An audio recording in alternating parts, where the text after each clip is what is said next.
Olá, está começando mais uma edição do Boletim da TV UEM. Hoje estamos recebendo aqui no nosso estúdio o professor do Departamento de Economia, professor Neio Pérez Gualda, que vai falar sobre arranjos produtivos locais, as APL. Tudo bom, professor? Tudo bem, Fernanda. Tudo bem. Professor, o que seriam esses arranjos produtivos locais? Arranjo produtivo local é a aglomeração de empresas que atuam no mesmo setor e se localizam uma próxima a outras e conseguem obter vantagem desta proximidade. Um exemplo. Um exemplo mais conhecido, embora em Maringá existam dois, é o APL de confecções de Cianorte. Certo. Então, a cidade de Cianorte hoje ela é conhecida nacionalmente. Antigamente falava por um polo de confecção. Na verdade, hoje ela é um arranjo produtivo local de confecções. Então, um grande número de empresas do mesmo setor atuando umas próximas a outras e obtendo aquilo que a gente chama economias de aglomeração. Quais são as vantagens? Tá. A vantagem, ao a gente definir, explicar o que é economias de aglomeração, a vantagem é justamente essa, obter economias de aglomeração. O que são economias de aglomeração? O fato de eu estar próximo uma das outras, eu consigo atrair, por exemplo, centro de formação de mão de obra. Certo. Então, vai o Senai e vão, apenas como exemplo, ou outras instituições formar mão de obra. Formar costureira ali no caso, design, estilista, modelista e tudo mais. Então eu já tenho uma mão de obra qualificada disponível. Sim. As empresas fornecedoras de insumos, elas também sabem que ali tem um grande centro consumidor daqueles insumos. Elas se localizam ali. Sim. E assim por diante. Ao passo que se eu fosse montar uma empresa isolado, numa região distante, se eu precisasse de um profissional, eu teria que formar. Se eu precisasse de uma assistência técnica, eu teria que vir de um grande centro. Tudo ficaria mais caro, né? Tudo mais caro. Então, eu consigo produzir a um menor custo, estando localizado dentro do APL. Então, hoje é mais barato produzir, por exemplo, uma confecção em Cianorte do que, por exemplo, em Guaíra, ali no extremo oeste. Então, eles ganham benefício, seria a competitividade do preço, né? Isso, qualidade. Vai uma série de fatores, né? Ao eles estarem próximo um do outro, eles têm que estabelecer relações de cooperação. Certo. Aí, cooperando, eles podem ter acesso a investimentos que seriam muito elevados para uma única pessoa, tá? Por exemplo, trazer um estilista do exterior para dar uma palestra, para apresentar as tendências, né, da moda nos próximos anos. Sim. Uma empresa sozinha não conseguiria trazer isso. Aí ela se reúne, 10, 12 empresas, e traz esse profissional. E todas se beneficiam.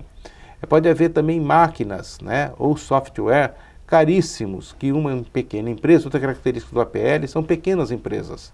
Não tem só de empresas grandes, não, são de pequenas empresas. Certo. Eventualmente, elas podem crescer. Juntas, Cianorte é o caso de uma que se tornou gigante. Sim. Mas sobrevive um monte de pequenas empresas. A característica do APL é a existência de pequenas empresas. Certo. E elas cooperando entre elas, elas obtêm grandes vantagens, que a gente chama de vantagens de aglomeração. Por exemplo, eu produzo X número de peça e o meu mercado consumidor é São Paulo, mas eu não consigo produzir uma carga fechada de um caminhão. O meu vizinho produz também outra quantidade. Então, ele também tem um mercado, por exemplo, em São Paulo, mas se eu for mandar minha produção num caminhão, ele for mandar dele num outro caminhão, o frete inviabilizaria nós dois. Aí nós nos unimos e um caminhão só leva as Unindo nossas duas forças, né? Unindo forças, cooperando. Cooperando. Professor, mas elas são concorrentes, né? Como cooperar e ser concorrente? Isso, a princípio parece paradoxal, mas não é. A gente faz estudo de caracterizar o APL. Então, o que caracteriza um APL são justamente esses ingredientes. A cooperação e a concorrência. A cooperação me leva a reduzir custos. E a concorrência me estimula a inovar, a desenvolver novos produtos, Sim. A buscar novos métodos de trabalho, tá? A ter um produto diferente do meu concorrente. Então, eles continuam concorrendo, sim, não é para fazer uma união e combinar preço, essas coisas. Aí foge do espírito do APL. É concorrer e cooperar. Cooperar informações importantes, né? Isso. Como o professor citou. Isso, não assim do mercado dele, mas do setor. Do setor no geral, né? Então, e aí como a questão... Então, se o APL, né, os arranjos produtivos locais, trazem tantos benefícios para as empresas, aí o governo...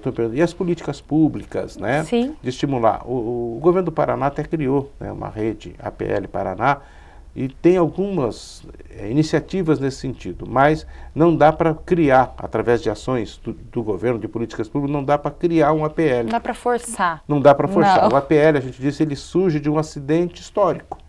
Alguns acontecimentos fazem com que as empresas vão surgindo uma próxima a outra. Por exemplo, uma empresa se instala num dado município e alguém começa a dominar, por exemplo, a produção de imóveis. Aí ele contrata marceneiro, ele treina no começo, né? Ele forma marceneiro, vai ensinando mais pessoas a fazer imóveis. Com o tempo, essas pessoas saem... Querem crescer também, exatamente, ter suas empresas, e vão né? montar sua própria empresa, e vão treinar. E quando vê, como elas já são ali daquela cidade, elas não vão montar a empresa fora da cidade. Sim. Ela tem vínculos, tem raízes com a cidade. Então, de repente, a cidade tem várias empresas do mesmo ramo. Então, assim começa um APL. Certo. Né? A dificuldade, nós temos pesquisado, né? Aqui, por exemplo, em Maringá há o APL de confecções, né? Tão importante quanto o do Cianorte, né? Embora o Cianorte, em termos de mídia, é mais conhecido, vamos dizer. Veio primeiro, a gente pode pensar, isso, né? Exatamente. E em Maringá nós temos também o APL de software. Sim. Então foram 2 APLs que nós estudamos, através de pesquisa, até financiada com recursos do Estado do Paraná. E o que nós encontramos? Porque a questão da cooperação ela é essencial. Eu vou conseguir extrair todas as vantagens que uma aglomeração de empresas propicia se eu cooperar. Né? Certo. Mas há um pré-requisito para a cooperação, que é a confiança. Eu só coopero se eu confio. Sim. E aí nós temos, a pesquisa mostrou uma certa dificuldade. Porque às vezes pode achar que aquela empresa vai tirar vantagem, exatamente. Né? Então, ainda não se estabeleceu um ambiente de confiança nesses 2 APLs que nós estudamos. Então, como não há ainda um ambiente de confiança, não há, as iniciativas de cooperação são muito tímidas, são muito restritas. Sim. Então, nós entendemos, porque na pesquisa a gente tenta identificar, né? Quais foram as iniciativas de cooperação efetiva. Então, nós encontramos muito pouco nesses 2 APLs de Maringá. Em Cianorte, não fui eu que estudei, mas o outro colega estudou, nós também pesquisamos, né, o estudo dele. Então, você tem um número maior de cooperação, de iniciativas de cooperação entre as empresas. Até que eles conseguiram até se organizar, que a gente fala assim, estrutura de governança, são as relações, né, mas muitas vezes não precisa ser formalizada. Né? Na verdade, você estabelece regras de conduta, que é a própria cooperação, mas não necessariamente formalizando. Lá até eles conseguiram formalizar. Há uma instituição, que cuida de toda a governança do evento, do marketing, né? Isso em Cianorte você tem um estágio mais evoluído já, por ser mais antigo. Maringá pode caminhar, né? Não, está caminhando.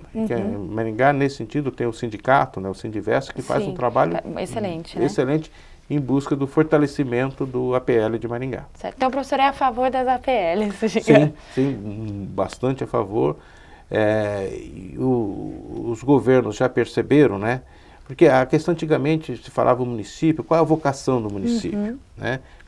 Está um pouco ligado a isso, qual é a vocação do município? Sim. Ou vamos vocacionar esse município? Sim. Embora eu não possa criar uma APL, mas eu posso criar instrumentos de propiciar condições de estar vocacionando o município e fortalecer algumas coisas que já estão incipientes, né, nesse município.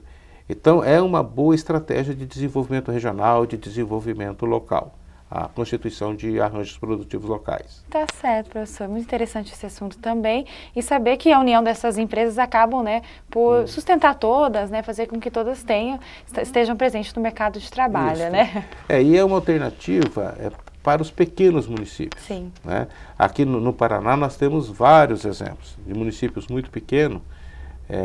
Vou só citar alguns exemplos. Terra Roxa, surgiu a Moda Bebê, uma APL. Então, um grande número de pequenas empresas, ex-donas de casa, né? Sim. Que aprenderam, né, a confeccionar, a bordar e hoje constituíram suas pequenas empresas. Há um grande número e ali você tem uma APL.